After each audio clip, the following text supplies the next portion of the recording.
Ships in the making, bound for a distant shore, a world for the taking, men gone forevermore, boarding and setting sail. Sexto Continente, dirigido por el obispo de Orihuela, Alicante, Monseñor José Ignacio Munilla.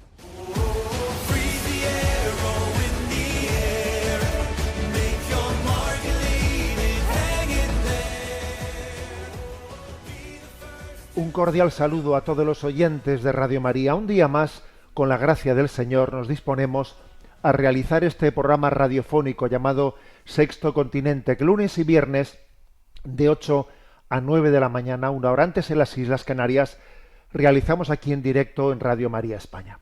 Y hoy tenemos que comenzar diciendo: felicidades, Santo Padre. Ayer se cumplían 70 años, es un número redondito, 70 años de la vida de nuestro actual Papa, León XIV. Y me parece que es un momento para estar todos unidos en torno a él.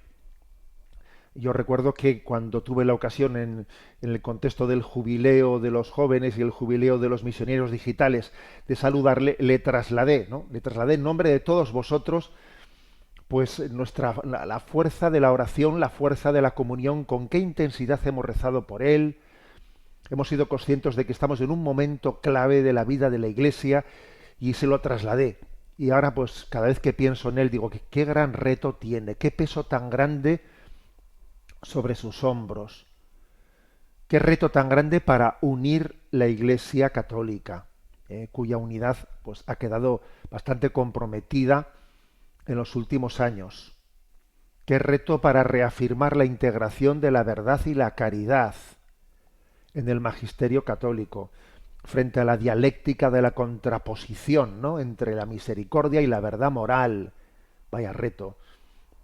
Qué reto de llamar a la nueva evangelización en un mundo que camina por un derrotero de hedonismo, de materialismo, que da la espalda a la visión religiosa de la vida. Qué reto de llamar a la nueva evangelización, de decir al mundo, ¿no?, que necesitamos conversiones y vocaciones, conversiones y vocaciones. Qué reto también el de ser ante el mundo instrumento de paz y de justicia social en medio de un panorama internacional tremendamente convulso y enfrentado. Qué retos tan grandes tiene el Santo Padre. Los que me conocéis sabéis que suelo hacer con frecuencia una mención a Hechos de los Apóstoles 12:5, donde allí se dice, ¿no?, Pedro estaba custodiado en la cárcel, pero la Iglesia oraba insistentemente a Dios por él. No es que León XIV esté en la cárcel, pero sí que está verdaderamente rodeado de grandes retos, de dificultades enormes, y nosotros tenemos que decir, la Iglesia entera oramos por él, en comunión, sabiendo que en este momento estamos llamados a colaborar con el Santo Padre, a decirle, somos un solo corazón y una sola alma en esta encomienda de pastorear el mundo.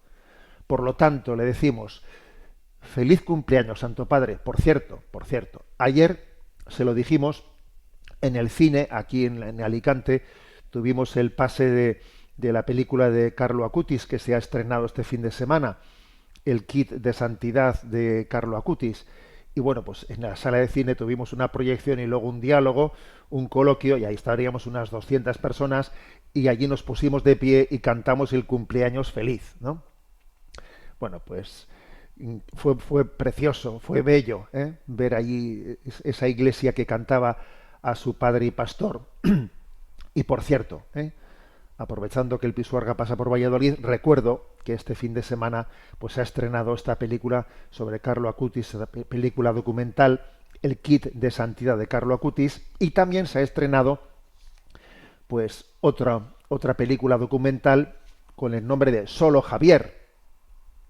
Muy interesante, Solo Javier, que narra la vida de Javier Sartorius Milán del Bosch, que falleció en el año 2006. Es un documental, una película muy interesante que narra la vida, pues, de un joven que, por haber nacido en la familia en la que nació, pues vivió, pues, en un contexto, digamos, aristócrata, o en un contexto, digamos, de vida fácil, pija, se dice en el documental, ¿no? Y se ve, pues, la búsqueda de un corazón inquieto hacia la conversión espiritual, hacia la vida monástica, hacia el trabajo misionero. Bueno, pues un corazón inquieto que busca a Dios y es capaz de romper, ¿no? De romper con todas esas imágenes de frivolidad y buscar a Jesucristo. Me parece también muy interesante el hecho de que él hubiese explorado, ¿no?, en el mundo de la nueva era y finalmente renunciase a ese camino y descubriese en Cristo nuestro Señor, y en la Iglesia Católica, en la que había sido educado desde pequeño, por cierto, ¿no?, descubriese, pues, la única capaz, ¿no?, de llenar de sentido nuestras vidas. Bueno, por lo tanto, dos propuestas interesantes, ¿no?, que este fin de semana han sido estrenadas: el Quid de Santidad de Carlo Acutis, y esta otra que tiene como título Solo Javier. Bueno, que me he ido en este paréntesis, pero reitero mi feliz cumpleaños al Santo Padre, tal y como ayer le cantamos en el estreno de este documental de Carlo Acutis. Felicidades, Santo Padre. Sexto Continente es un programa que tiene interacción con los que sois usuarios de redes sociales, en Instagram y en Twitter, a través de la cuenta @obispomunilla, para los que sois usuarios de Facebook, a través de la página que lleva mi nombre personal, de José Ignacio Munilla. Los programas anteriores de Sexto Continente están a vuestra disposición, tanto en el podcast de Radio María como en las plataformas de iVoox, Spotify, y también en la plataforma de YouTube, En Ti Confío. También se puede acceder a través de la página web en ticonfio.org. Se puede acceder a los programas anteriores y a la emisión en directo de este programa por En Ti Confío Televisión. Bueno, pues vamos adelante, ¿eh? Y en esta vocación que tenemos en Sexto Continente de intentar hacer una lectura desde nuestra sensibilidad católica a los acontecimientos de nuestra vida social, voy a decir una palabra sobre el tema que todo el mundo está hablando a estas horas, porque en España hay un tema a estas horas, en este momento, ¿no? Y es lo ocurrido ayer en la Vuelta Ciclista de España. Bueno, la verdad es que no ha sido únicamente ayer, sino que durante todo el transcurso de la Vuelta Ciclista, que tiene una gran repercusión internacional, ha habido, pues, intentos de boicot, hasta que finalmente ayer, pues, se tuvo que suspender la etapa final y se tuvo que suspender la entrega oficial de los premios, y casi quien ha sido ganador de la Vuelta Ciclista, pues casi ni nos hemos enterado de cómo se llamaba, ¿eh? Y creo que desde nuestra sensibilidad católica tenemos que ser capaces de decir una palabra frente a esto que ha ocurrido. Y obviamente voy a ser crítico con lo ocurrido, con ese tipo y esas formas de protestas, porque un fin justo no justifica medios equivocados. Es que, claro, esto es tan obvio, y además genera lo contrario de lo que busca, por un fenómeno reactivo. De hecho, mucha gente que se ha indignado al ver esos ataques a la Vuelta Ciclista con la bandera palestina, ¿no?, se adhiere al bando contrario. Ahora se adhiere a la bandera israelí, porque como estos atacan la Vuelta Ciclista con la bandera palestina, pues yo con la bandera israelí, ¿no? Porque es que funcionamos por bandazos, actuamos por bandos. ¿A qué bando te ascribes tú? ¿Bajo qué bandera estás tú? Entonces, es un medio equivocado que genera justo lo contrario de lo que está buscando. Si creo que la sociedad en las últimas semanas ha ido caminando, ¿no?, hacia una toma de conciencia de que lo que está ocurriendo en Gaza es éticamente inasumible, injustificable, si yo creo que hemos ido avanzando mucho, pues esto ayuda a lo contrario. esas acciones han generado que muchos corazones reactivamente justifiquen lo que haga Netanyahu. O sea, una auténtica barbaridad. No digamos nada, pues como cuando de repente salen en determinadas pues, personajes que no fueron capaces de condenar el terrorismo de ETA, aquí ahora con la bandera de yo defiendo a Palestina. Eso que hace que la gente pues coge, tú que no condonaste esa ETA, ahora te pones a condenar esto, pues yo me pongo en el bando contrario. Viva Netanyahu y viva el bombardeo de Gaza. A ver, es lo que ocurre, ¿eh? O sea, es un efecto, o sea, esta forma de actuar, lo único que ha alimentado es enfrentar a los españoles, quebrar la convivencia. Eso es lo que ha conseguido. Algunos habrán tenido buena voluntad, yo no lo niego, de decir, voy a defender una causa justa, y sí, perdón. Si tú no analizas no solo el fin que persigues, sino los medios equivocados, si tú no tienes capacidad de discernimiento, lo que consigues es lo contrario de lo que estás buscando. Bueno, dicho esto, claro, no creo que haya ninguna duda, los oyentes de este programa bien lo saben, yo creo que no hay ninguna duda del posicionamiento católico frente a lo que ocurre en Gaza. No puede haber duda, la sensibilidad católica nos lleva a denunciar lo que está ocurriendo en Gaza como un crimen de lesa humanidad contra decenas de miles de inocentes. Nos unimos a los cristianos del lugar, que por cierto, de esto muy poca gente habla. Me encantó escucharle a Giorgia Meloni. A veces uno siente envidia de ver algún político así, ¿no? Diciendo, pero no existen voces con... Me encantó verle a Giorgia Meloni decir, aquí hay una clave, que es los cristianos del lugar. ¿Somos conscientes de cómo ellos han sido determinantes para tener un equilibrio frente a esa situación? Nosotros nos unimos a los cristianos del lugar, que obviamente condenan al unísono, porque fíjate que hay que allí los cristianos del lugar, que si melquitas, que si coptos, que si armenios, que si... A ver, todos a una. Están en esa condena de lo que está aconteciendo allí, ¿no?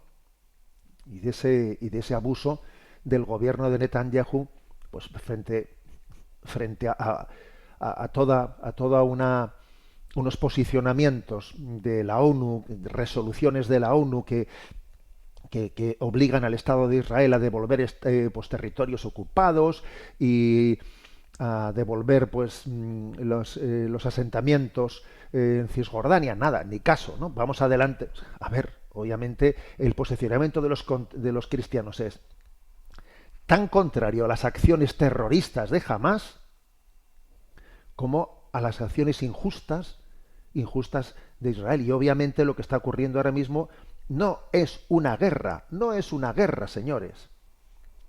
Es un genocidio, por mucho que mucha gente se escandalice de esta palabra. Es un genocidio porque el objetivo no es luchar contra los terroristas. Escuchaba estos días a un militar decir algo que me pareció obvio, que el derribo sistemático de todos los bloques de viviendas hace imposible descubrir las entradas de los túneles. A ver, obviamente esta manera de actuar no es para buscar los túneles, no es para buscar a los terroristas, no. Es para destruirlo todo y para hacer imposible el futuro y para forzar el exilio de 2 millones de personas y para construir allí un resort turístico que Trump tiene preparado.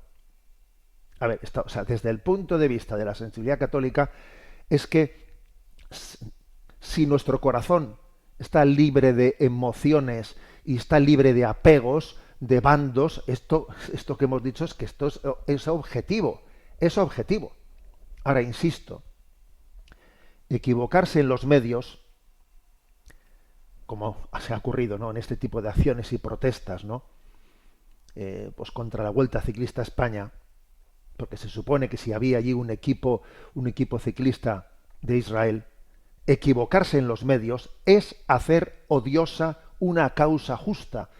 Para mucha gente eso revierte en eso, en hacer odiosa una causa justa. Porque claro, con la misma lógica, pues se podría decir, oye, pues vamos a hacer un boicot al supermercado. Aquí no vamos a permitir que se abra el hipermercado mientras que en el hipermercado se venda un producto israelí. ¿Pero qué eres? ¿Pero cómo mezclas una cosa con la otra? Vamos a hacer un boicot contra la apertura de las aulas del colegio, mientras que en las aulas del colegio haya un profesor judío. ¿Pero cómo puedes meterte contra la apertura de las aulas del colegio porque haya un profesor judío? Pero bueno, ¿pero cómo puedes hacer eso? Equivocarse en los medios es hacer odiosa una causa justa. Que por cierto, me voy a permitir un pequeño comentario, ¿no? A ver, yo también cuando he visto, ¿no?, que pasó lo que pasó, ¿no?, de la invasión rusa a Ucrania, y veo, y entre las medidas que se tomaron fue también a veces pues que vamos a incautar los bienes de los ciudadanos rusos que viven en Europa. A ver, pero qué tendrá que ver, ¿por qué tiene que pagar a un ciudadano ruso que le embarguen sus bienes porque tenga a un criminal de guerra como presidente? O sea, ¿qué forma es esa de reaccionar, ¿no? Aquí pasa lo mismo, ¿no? Pero vamos, pero ¿cómo? ¿Por qué tenemos que pagar? ¿Por qué tiene que pagar un ciudadano israelí la culpa de lo que haga su gobierno? Bueno, creo que merece también la pena, merece un comentario aparte la irresponsabilidad del gobierno español, del presidente de gobierno en lo que ha ocurrido en la Vuelta Ciclista a España, que ha estado pues de alguna manera manipulando e intentando sumarse bajo esa bandera e incitando a que la Vuelta Ciclista a España vaya siendo reventada. Entonces, a ver, si usted es presidente del gobierno, ¿por qué se está sirviendo usted de ese ataque a la Vuelta Ciclista a España para defender una causa justa? ¿Por qué no llama usted a consultas al embajador de Israel, que no lo ha hecho, para pedir explicaciones por un genocidio? Usted eso no lo ha hecho, y es lo que le correspondía hacer como presidente de gobierno, no meterse con una vuelta ciclista, o he puesto yo el ejemplo, lo voy a meter yo con un supermercado porque vende un producto, o con un colegio porque tenga un profesor judío. A usted como presidente de gobierno lo que le correspondería es llamar a consultas al embajador, y eso no lo ha hecho. A ver, es una irresponsabilidad lo que ha hecho el gobierno de España. Aparte de ser una maniobra de distracción, como siempre ocurre, una maniobra de distracción, pues porque estamos preocupados de que los casos de corrupción me están rodeando y entonces estamos demasiado por esto, a ver si consigo distraer un poco la atención de lo que pase con mi familia encausada y con lo otro, y con el fiscal general lo otro y lo otro. Es una irresponsabilidad. Y dentro de esto, ¿no?, de este espectáculo de acciones y reacciones, también el espectáculo de ver a la presidenta de la Comunidad Autónoma de Madrid en otra respuesta reactiva, errática, yendo a sacarse una foto con el equipo israelí, pues estamos en lo mismo. Es decir, el criterio de discernimiento no puede ser lo contrario de lo que hagan los otros, es lo que voy a hacer yo. Si uno hace una cosa, yo lo contrario. ¿De qué necesidad había de eso también? O sea, es decir, es un cúmulo de acciones y reacciones insensatas. Es posicionarse desde la lógica de los bandos. ¿Bajo qué bandera estás tú? Sin criterio ético alguno. La verdad es que pobre España, pobre España, y lo malo es que esto está muy generalizado. Está muy generalizado, ¿no?, a nivel mundial. O sea, pobre España, pobre mundo, que está cada vez más polarizándose, se está crispando, se está llenando de odios. O sea, es que realmente es preocupante, ¿no?, la deriva, la incapacidad. Creo que tenemos en este momento, ¿no? O sea, la Iglesia Católica, la doctrina social católica tiene una necesidad como yo creo que jamás, ¿no?, había ocurrido. Y de esto precisamente es de lo que quiero hablar a continuación.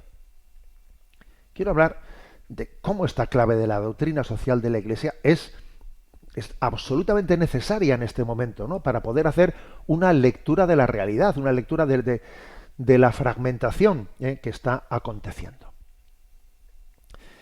Pues bien, voy a tener el momento de descanso musical y me meto en este tema, ¿no? Quiero hablaros de lo que es también pues la carencia de la doctrina social en el evangelismo protestante y también en cierta medida en el ortodoxo. O sea, ¿qué es lo que supone que en el mundo evangelista no exista doctrina social? Esto tiene unas consecuencias muy grandes a la hora de hacer lecturas y de decir una palabra de discernimiento sobre lo que ocurre en el mundo. Claro, porque es que la carencia de doctrina social la ocupan ideologías. Entonces, quiero abordar ese tema que creo que es importante. Pero, antes de otra cosa, recuerdo que ayer celebrábamos la exaltación de la Santa Cruz y que al día siguiente de la exaltación de la Santa Cruz se celebra la Virgen de los Dolores. O sea, es como siempre ocurre, con tanta frecuencia ocurre, el misterio de María, o sea, la vida de María íntimamente unida al misterio de Cristo. Exaltación de la Santa Cruz, la Virgen Dolorosa. Escuchamos esta canción, Al pie de la cruz, cantada por Gema Martín.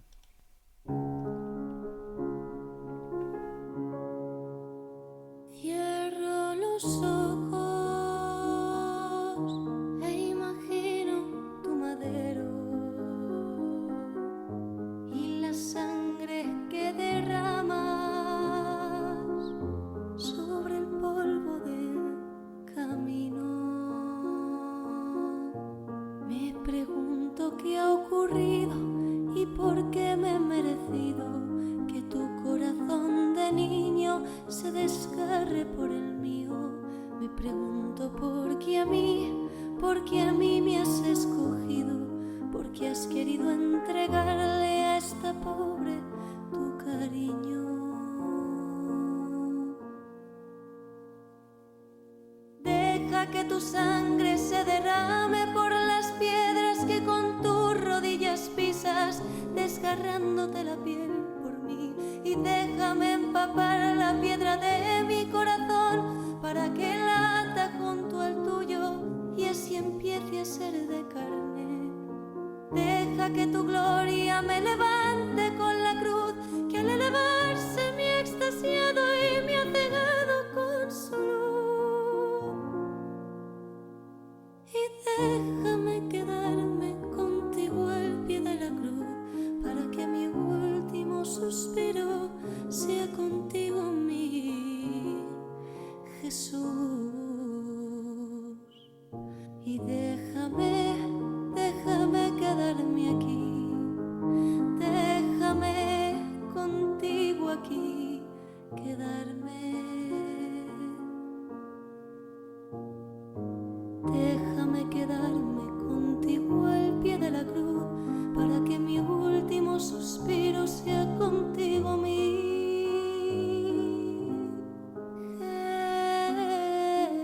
Jesús.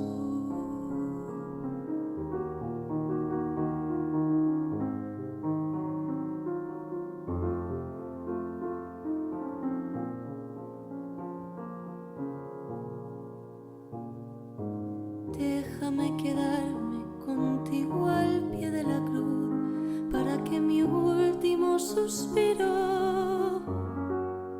sea contigo, mi Jesús.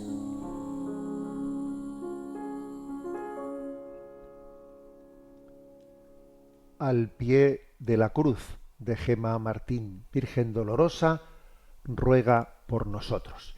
Seguimos en esta edición del programa de Sexto Continente y quisiera abordar, como ya he anunciado, qué es lo que supone que los católicos tengamos la perspectiva de la doctrina social y qué es lo que supone que en el mundo del evangelismo protestante tal cosa no exista. Porque tiene muchas consecuencias a la hora de hacer una lectura de la realidad, ¿eh?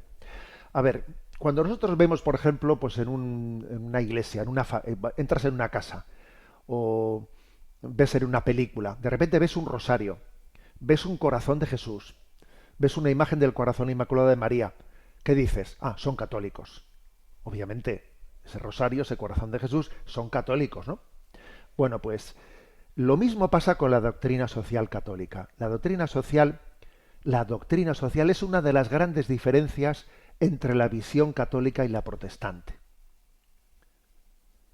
Los evangélicos, el evangelicalismo que se dice, ¿no? Los evangélicos, los baptistas, pentecostales, metodistas, presbiterianos, etcétera, etcétera, no tienen esa doctrina social.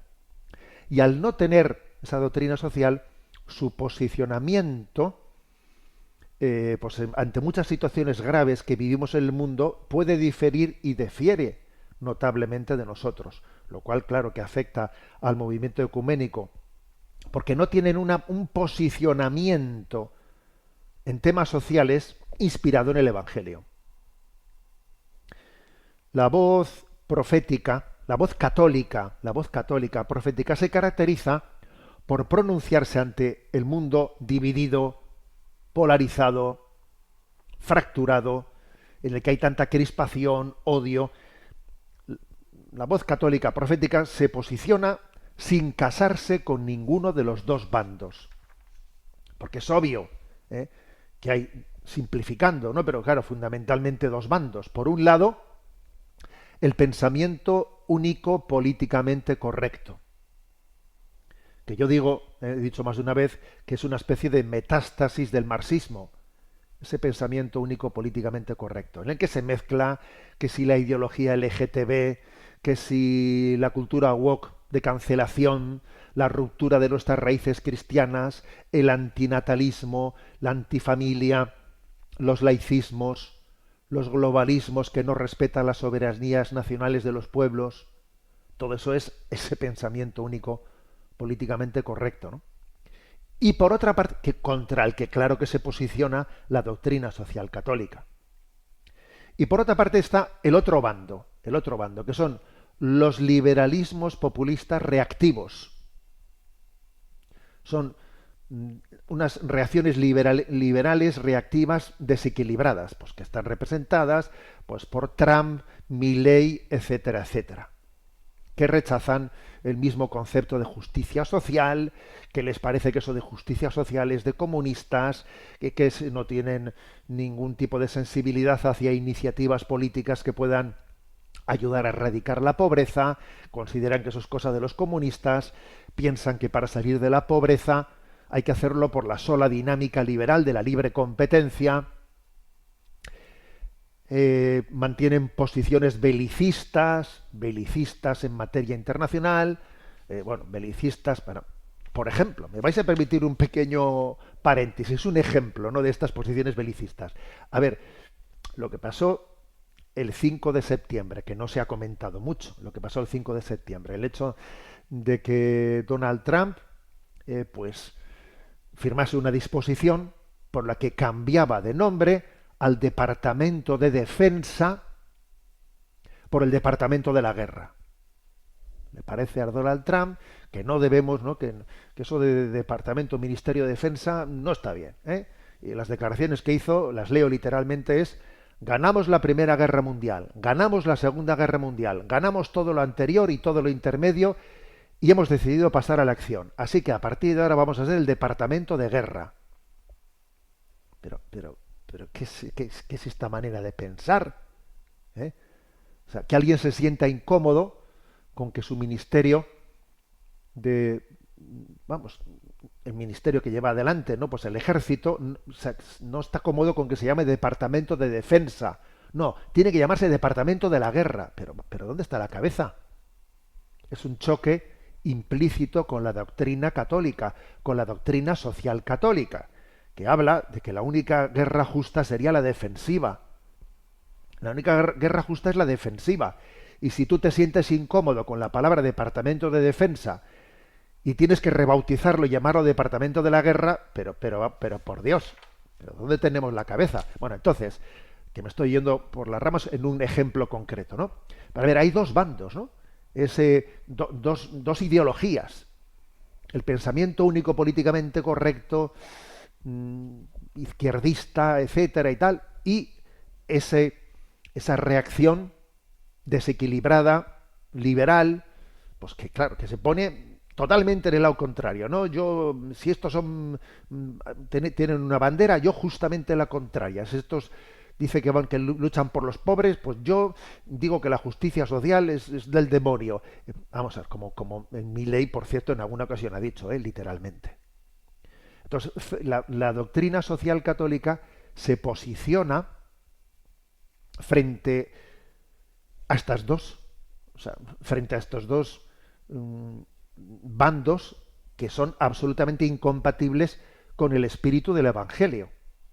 Pero esto lo hace la Iglesia Católica. Sin embargo, las voces evangélicas, esas voces evangélicas que yo decía, bueno, pues que son de todo ese mundo del evangelismo, baptista, pentecostal, metodistas, presbiterianos, las voces evangélicas, que son muy interesantes en su denuncia profética en el primer campo de luchar contra lo políticamente correcto frente a esa dictadura del pensamiento único, woke, LGTB, antinatalista, etcétera. A ver, en ese campo son muy interesantes, ¿no?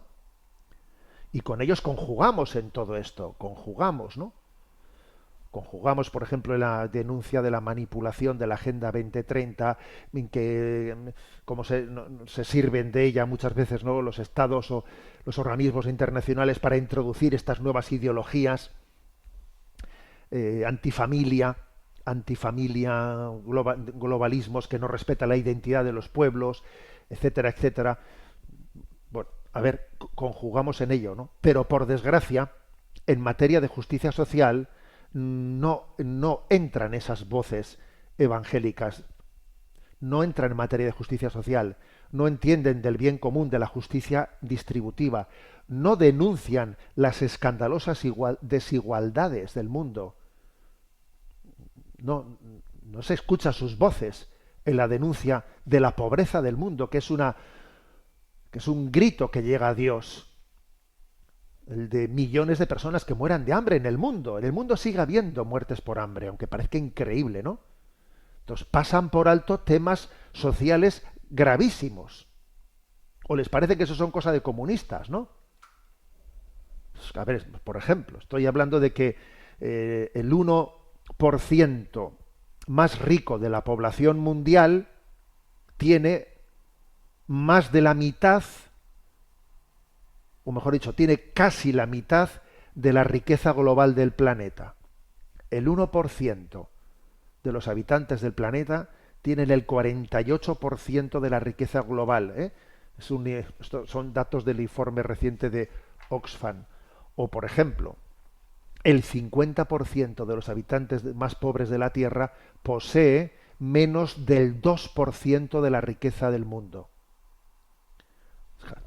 A ver, y en solo 3 años, ¿no?, del 20 al 23, las grandes fortunas han crecido 3 veces más rápido que la inflación, mientras que los salarios de los trabajadores más pobres pierden poder adquisitivo. A ver, denunciar esto no es ser comunista, ¿eh? Denunciar esto es ser católico, o es creer en el Evangelio. Creer en el Evangelio. Entonces, claro, ¿cuál es el problema y la diferencia, ¿no?, entre los católicos y entre la doctrina social católica y ese pronunciamiento profético evangelista? Pues que los segundos en esta materia social no entran. No entran.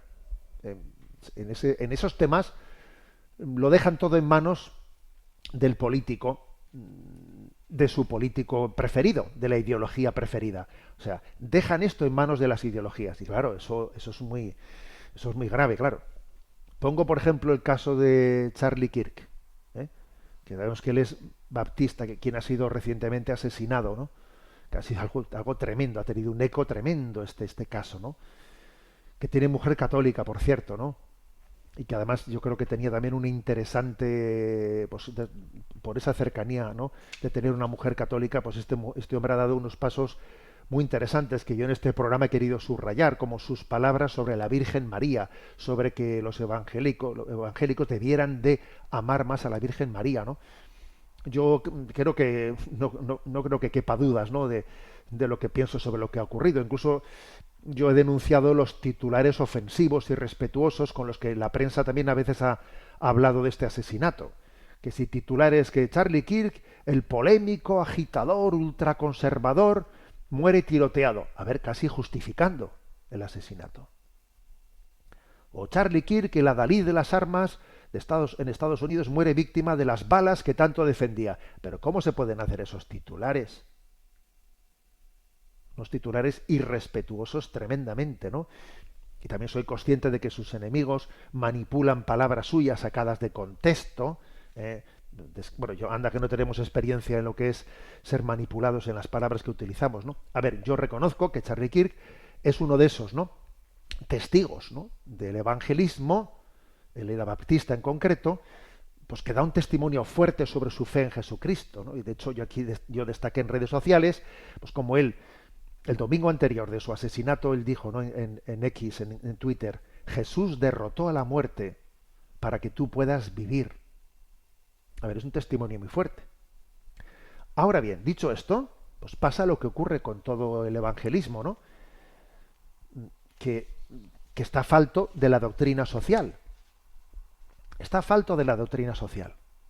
Porque claro, no es correcto que al mismo tiempo doy ese testimonio de defender la familia, de defender la vida en el seno materno, de defender el derecho de la patria potestad de los padres sobre los hijos, esa intromisión de la ideología LGTB que pretende ser, ¿no?, la que eduque a los hijos, confundiendo. A ver, al mismo tiempo que se lleva adelante esa denuncia, con la cual conjugamos y la cual compartimos, no es correcto asumir el posicionamiento belicista, pues, de Netanyahu y de Trump.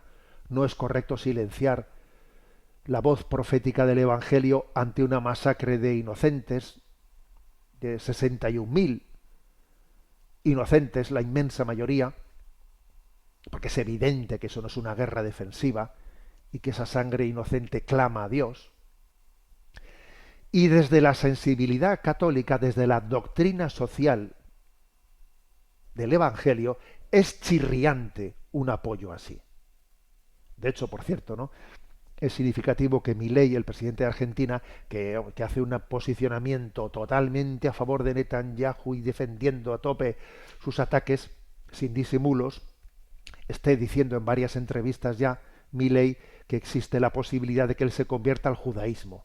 Claro, pues es que no me extraña, porque desde la sensibilidad católica es chirriante un apoyo así. Es chirriante. Por cierto, estoy convencido que ahora mismo me estarán escuchando más de un judío que dirá, pues desde la sensibilidad católica también es chirriante, porque también hay muchos judíos, ¿no?, que son verdaderamente judíos y que no están entregados a una causa sionista, que tienen la capacidad de decir en la Sagrada Escritura, ¿no?, desde la Sagrada Escritura, que eso que está aconteciendo no se justifica ni por el judaísmo ni por nada. Que es pura manipulación del judaísmo al servicio de una ideología, ¿no?, sionista, etcétera. Bueno, entonces, otro ejemplo, ¿no?, otro ejemplo de cómo, pues de cómo hay un problema, ¿no?, y es el olvido de la voz profética que denuncia la injusta distribución de las riquezas en el mundo. Que el hecho de que de ese tema no se hable. El maltrato a los países pobres de los que Occidente obtiene materias primas, sin que esa riqueza revierta en esos pueblos. A ver, ¿y de eso no vamos a decir nada? O de las normas injustas en el comercio internacional que hacen imposible que los países pobres salgan de su pobreza. De esos temas no vamos a hablar. A ver, en definitiva, que la doctrina social marca una diferencia importante entre el catolicismo y los movimientos evangélicos. Estos movimientos evangélicos no tienen un discurso propio en materia social, sino que en ese campo se adhieren a los posicionamientos liberales, totalmente reactivos. Posicionamientos liberales de Trump, Milei o quien fiere, que en el fondo, es decir, que esas ideologías están ocupando el lugar que debiera de tener la doctrina social, que es una reflexión desde la sensibilidad de Jesús en el Evangelio. ¿Qué diría Jesús de esto? ¿Qué diría Jesús de esto otro? ¿Cómo se posicionaría Jesús ante esta matanza? ¿Qué pensaría Jesús de la existencia de esta pobreza en el mundo? De que los niños de tantísimos lugares del mundo no tengan acceso a la educación, a la alimentación. O sea, ¿qué diría Jesús? Estoy convencido de que Jesús, como clamó, clamaría. Entonces nosotros no podemos tener, lo que no podemos es dejar esa palabra en manos de ideologías políticas. Nosotros tenemos que tener un pensamiento, una voz profética que se precie, tiene que tener capacidad de posicionamiento frente a estos dos bandos que están en este momento enfrentándose en el mundo de una manera totalmente, ¿no?, pues contrapuesta, dos bandos que, como nunca habíamos visto, están llevando a un enfrentamiento de crispación, de odio, de polarización, de fractura. A ver, esos dos bandos, ninguno de ellos es compatible con la sensibilidad católica, y tenemos que tener una libertad afectiva, emotiva, para decirlo. Libertad afectiva y emotiva para decirlo. No estar pillado emotivamente con ninguno de esos dos bandos. Porque este es el tema, que emotivamente nos pillamos. Te quedas atrapado en uno de los dos bandos. Hay que decirle: Señor, dame la gracia de tener un corazón libre frente a las ideologías. Bien, entonces alguien me podría hacer la pregunta. Bueno, ya hemos entendido un poco usted lo que piensa sobre la carencia de la doctrina social en el mundo evangélico. ¿Y qué pasa con los ortodoxos?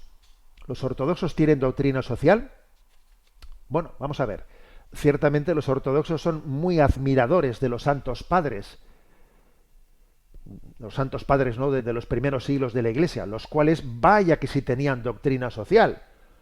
Porque tú le escuchas a San Juan Crisóstomo, tan admirado por todos los ortodoxos, y anda que no denunció la avaricia de los ricos, la explotación de los pobres, criticando fiestas, lujos, acumulación de riquezas, mientras que el pueblo sufría, y sus homilías muestran el compromiso con la justicia social. A ver, claro, o sea, ¿y qué diremos de San Basilio el Magno, obispo de Cesarea, con toda su acción, que fundó hospitales, casas de acogida, defendiendo que la riqueza tenía que distribuirse entre los necesitados? A ver, y San Ambrosio de Milán. O sea que los ortodoxos son muy admiradores de los santos padres, y los santos padres tuvieron una doctrina social inequívoca, señores, inequívoca.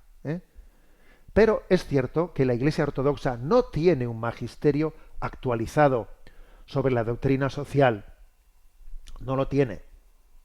Ni tampoco se caracteriza por abordar obras sociales en favor de los pobres y los sufrientes, como lo hace la Iglesia católica. Alguna obra social tendrá, pero son, vamos, cuantitativamente hablando, son mínimas, comparando con la Iglesia católica. La Iglesia ortodoxa se centra mucho más en el culto litúrgico, la alabanza a Dios, lo cual, por cierto, creo que es una aportación muy importante, porque la liturgia es uno de los grandes pilares, ¿no? Uno de los grandes pilares, pero ahí también tiene que haber un equilibrio. Tiene que haber un equilibrio entre la predicación de la palabra, la celebración litúrgica y la acción caritativa misericordiosa hacia los necesitados, que son tres pilares que tienen que estar conjugados. La predicación, la celebración litúrgica y la acción decidida para aliviar el sufrimiento del mundo, tal y como Jesús lo realizó en su vida. Y obviamente la Iglesia ortodoxa, pues el acento está puesto en otro lado. Y además, el gran problema de la Iglesia ortodoxa es el de sus identidades nacionales. De esto ya he tenido oportunidad de hablar en otras ocasiones, ¿no? El gran problema de las iglesias ortodoxas es el de sus identidades nacionales. Claro, lo cual le hace susceptible de que las iglesias ortodoxas estén sometidas a los intereses nacionalistas. Es la Iglesia ortodoxa rusa, la Iglesia ortodoxa pues de cada nación, ¿no? ¿Tú te imaginas al patriarca de Moscú enfrentándose a Putin y diciéndole: eso que usted ha hecho en Ucrania es absolutamente contrario a la ley de Dios? ¿Tú te imaginas al patriarca de Moscú diciendo eso? Claro, madre mía, eso sería libertad evangélica, Pero es que no la tiene, claro. Es que también él, de otra manera, también él ha suplido la doctrina social por una ideología nacionalista. También estamos en las mismas otra vez, que es suplir la doctrina evangélica por una ideología nacionalista. Estamos en las mismas, ¿no? Luego, de nuevo, este es otro drama. También en el mundo ortodoxo, de otra forma que en el evangélico, pero también existe una carencia de doctrina social. Y este es el drama, señores. Este es el drama. Entonces, en definitiva, entras en una casa y ves un rosario. Católicos. Ves el corazón de Jesús, el corazón de María. Católicos. Entonces, cuando vemos una reflexión, un discernimiento, en el que hay doctrina social y capacidad de hacer una foto global que no se adscribe a ideologías, que no se casa con ideologías, sino que tiene la distancia afectiva que tiene que tener para decir una palabra, uno dice católico. Esto es católico. Entonces yo digo, bendita Iglesia Católica, bendito magisterio de la Iglesia Católica, que tiene también esta dimensión de la doctrina social y que nos llama a juzgar desde los ojos de Cristo. ¿Cómo vería Jesucristo esta situación? ¿Cómo la vería? Fijaros, hoy hemos hecho hasta una reflexión sobre lo que pasó en España, la Vuelta Ciclista a España. Es que no me cabe a mí mucha duda, ¿no?, de qué palabra que diría Jesús ante este conflicto, ante el otro. Es que se trata de empaparnos de los sentimientos de Cristo y liberarnos del influjo en nosotros de las ideologías. Y esto me parece muy importante subrayarlo. Muy importante subrayarlo. ¿Por qué? Tenemos mucha gente católica. Antes he hablado de evangelistas y de ortodoxos, pero ojo, ahora voy a hablar yo también de nosotros mismos, ¿no? Tenemos mucha gente católica que en sus posicionamientos en materia social parece como si fuesen evangélicos, o que en sus posicionamientos parece como si fuesen comunistas, que en realidad están más configurados por lo político que por su fe católica. Tenemos muchos, Tenemos muchos que, pues por una parte, ignoran la doctrina social, la ignoran, ¿no?, y la ponen únicamente pues en manos del liberalismo, ¿no? Y otros también tenemos que confunden doctrina social con el pensamiento marxista. O sea, que confunden una cosa con la otra. Hay mucha gente que católica que asume, por ejemplo, pues la lucha de clases. Pues esta semana pasada en España también ha habido un debate en el que sobre el tema de que si el salario mejor dicho, pues la jornada laboral y tal y cual, y dentro del hemiciclo la vicepresidenta del gobierno se ha puesto allí a decir, porque esto es una cosa de lucha de clases. Las luchas de clases, la teoría de la lucha de clases es totalmente contraria al catolicismo. Nosotros rechazamos la lucha de clases. Y ojo, y también hay católicos que se equivocan en la defensa, ¿no?, de la doctrina social, asumiendo principios marxistas, como el de la lucha de clases. O sea, quiero decir que no únicamente estoy hablando de lo que le pasa a los evangélicos y lo que le pasa a los ortodoxos, que también a nosotros nos pasa que, bueno, pues que tenemos católicos, pero que se han entregado a esa bandera de Trump y de Milei y no se dan cuenta de que eso no conjuga para nada, ¿no? O sea, y también tenemos, ¿no?, pues católicos que se han entregado a esa bandera marxista y confunden la doctrina social y el amor de Jesús a los pobres con la bandera marxista. Pero ¿a dónde vas? ¿A dónde vas, no? Y piensan que el intervencionismo y el intervencionismo pues es lo mismo que doctrina social. Pues no es cierto. Pongo a poner un ejemplo, porque a veces siempre poner un pequeño ejemplo ayuda. Por ejemplo, o sea, lo que pasa en España con la vivienda. Bueno, o sea, es terrible lo que pasa en España con la vivienda. Es terrible. Ahora mismo incluso yo conozco a personas que están casi imposibilitadas de acudir a otro sitio a trabajar o a estudiar porque no encuentran una vivienda. Entonces, a ver, pues vienen, ¿no?, los que confunden doctrina social con intervencionismo izquierdista marxista y piensan que hay que intervenir más normas para obligar. A ver, si tú no le das a los dueños de los pisos, no les das una seguridad jurídica, no van a sacar al alquiler sus viviendas. Entonces aquí el gran problema que tenemos es que hay muchísima vivienda vacía cuyos dueños no la sacan para alquilar, porque claro, si la saco para alquilar me obligan a que tiene que estar un montón de años alquilada, no me dan seguridad si el otro no me paga.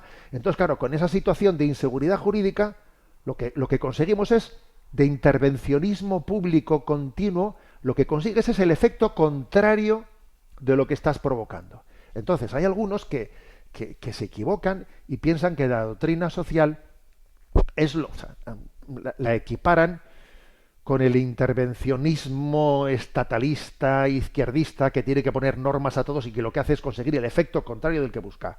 O sea que, quiero decir, también nosotros tenemos ese problema, ¿eh? No solo los evangélicos y los ortodoxos. Tenemos también el problema de que las ideologías a veces nos impiden discernir desde la doctrina social. Entonces, yo le digo al Señor, Señor, dame la gracia de purificarme en mi manera de pensar y de ver las cosas, de purificarme en los criterios, de ver las cosas desde el Evangelio, desde el bien común,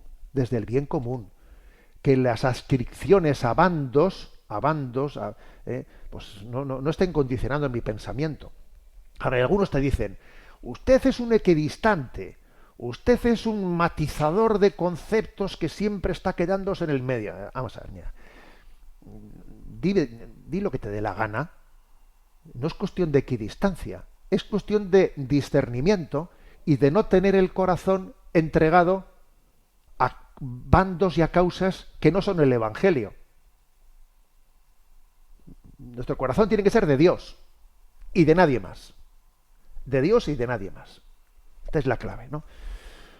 Bueno, perdonad, ¿no?, que nos hemos calentado un poco, ¿no? Pero que creo que este punto es importante, porque este programa de Sexto Continente se caracteriza por querer hacer una lectura desde la doctrina social. Y tenía yo ganas en un programa como este de desplayarme y de hacer entender, ¿no?, a la audiencia con detenimiento qué es la doctrina social.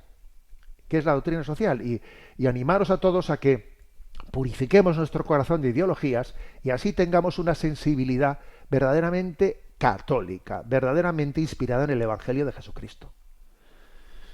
Bueno, tenemos el tiempo cumplido y me despido con la bendición de Dios Todopoderoso. Padre, Hijo y Espíritu Santo, descienda sobre nosotros. Alabado sea Jesucristo.